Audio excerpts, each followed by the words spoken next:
The Mandela Massacre, which occurred on January 22, 1987, stands out as a significant labor-related incident in the Philippines, deeply rooted in the struggles for agrarian reform and workers' rights. The event took place in Mindoro near Malacanang Palace in Manila, where a peaceful rally organized by farmers groups and labor unions joined rallies. The Mindoro Massacre was fueled by years of neglect and oppression forced by farmers and laborers. The Philippine government under President Corazon Aquino at the time had been ineffective in implementing genuine agrarian reforms despite promises made to the peasant community. Farmers protested against landlessness, poverty, and the steadily rising prices of basic goods. Labor unions were rallying for their rights and those of the peasantry, calling for the government to take substantial action to address agrarian inequality. On the fateful day, thousands of farmers and workers and supporters marched to Mindoro, hoping to peacefully present their demands for land reforms and social justice. As tension rose, officers from different police units moved into despair in the protesters. What started as a peaceful assembly soon escalated into violence when police opened fire on the unarmed crowd. The brutal crackdown resulted in the deaths of at least 13 protesters and the injuries to many others. This horrific event was broadcasted in the media, leading to nationwide outrage and protest against the government's disregard for civil rights.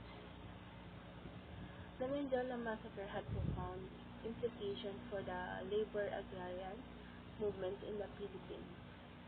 This galvanized public support for the cause of farmers and laborers, highlighting the urgent need for reforms in the agrarian sector.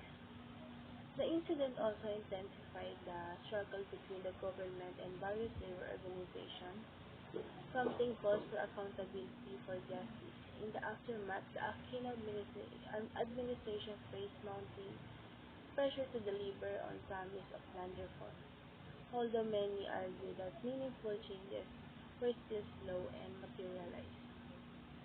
The Mandela Massacre remains a poignant reminder of the struggle for labor rights and agrarian reform in the Philippines. It serves as a symbol of resistance against oppression and the importance of advocating for social justice. The event continues to be commemorated annually, honoring the lives lost and reminding current and future generations of the sacrifices made in the pursuit of a justice and equitable society.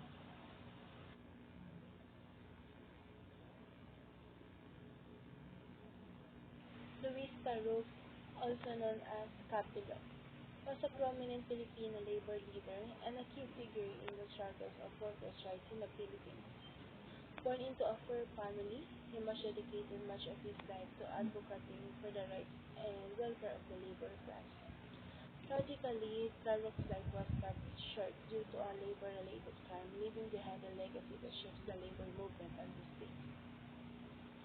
Luis Taruc was assassinated on January 5, 1979 during a time of intense political turmoil and unrest in the Philippines. His assassination was attributed to his strong opposition to the Marcos regime and his unwavering commitment to the rights of workers. At the time of his death, he was a leading figure in the leftist movement and was actively fighting against extortion of workers. His assassination sent shockwaves through the labor community, sparking outrage and protest across the country. Taruc's contributions to the labor movement are significant. He founded the Philippine Federation of Labor and played an instrumental role in organizing labor and unions and advocating for workers' rights throughout the 1950s and 1960s. He was particularly known for his efforts in negotiating better wages, working conditions, and social security benefits for workers. His activism inspired many to join the fight for labor rights and push for reforms that would benefit the downtrodden workers of the Philippines. Luis Taro's legacy continues to resonate in the Philippine labor movement.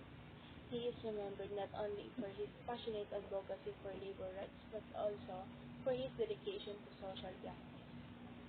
After his death, many labor organizations and unions adopted his principles and ideologies, perpetuating the fight for workers' rights and social equity.